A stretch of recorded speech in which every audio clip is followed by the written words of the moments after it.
Hello， 大家好，我係肥仔輝。咁今日同大家講黃大仙陵籤第16籤。第16籤係中吉籤嚟嘅。咁佢講咩呢？就講黃叔遇水鏡啊。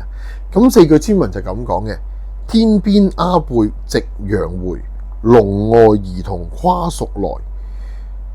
羌笛頻吹聲切耳，短長腔調落何哉？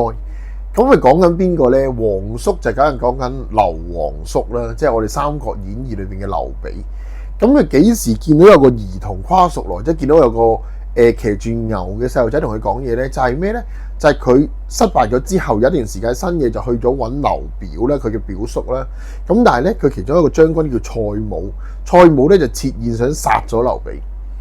咁跟住咧，就有人通水俾佢喎。有人通水俾佢嘅時候咧，佢走，就借尿遁嘅，就席間咧就去廁所咗。我肚痛啊，要去廁所啊，類似咁樣啦。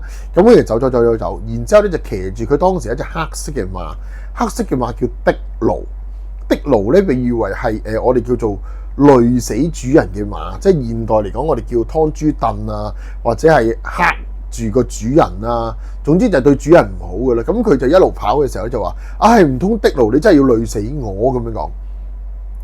點知大家都以為係一隻衰馬嘅時候呢，即係的盧突然間發起神性上嚟，跳過咗條好長嘅江啊，即係一條河跳過去，令到追兵冇辦法追到劉皇叔，反而呢，就因為一隻的盧呢救翻劉皇叔一命。而及後呢，佢喺度行嘅時候呢，就有個細路就同佢講：劉皇叔你好啊咁樣講。咁啊，劉備就話啦：點解你會識我嘅？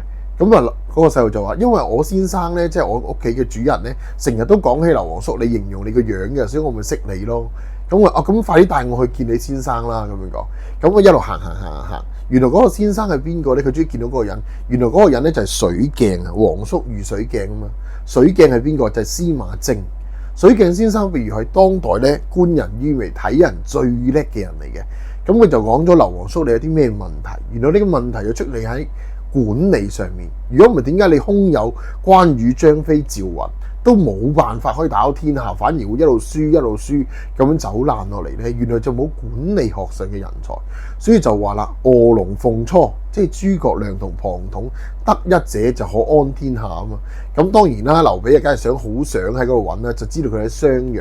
咁但係當刻咧就有一個人咧先去揾劉備去揾司馬徵飲茶，嗰個就係佢哋咩啊？叫單福啊，即係我哋所講嘅徐庶。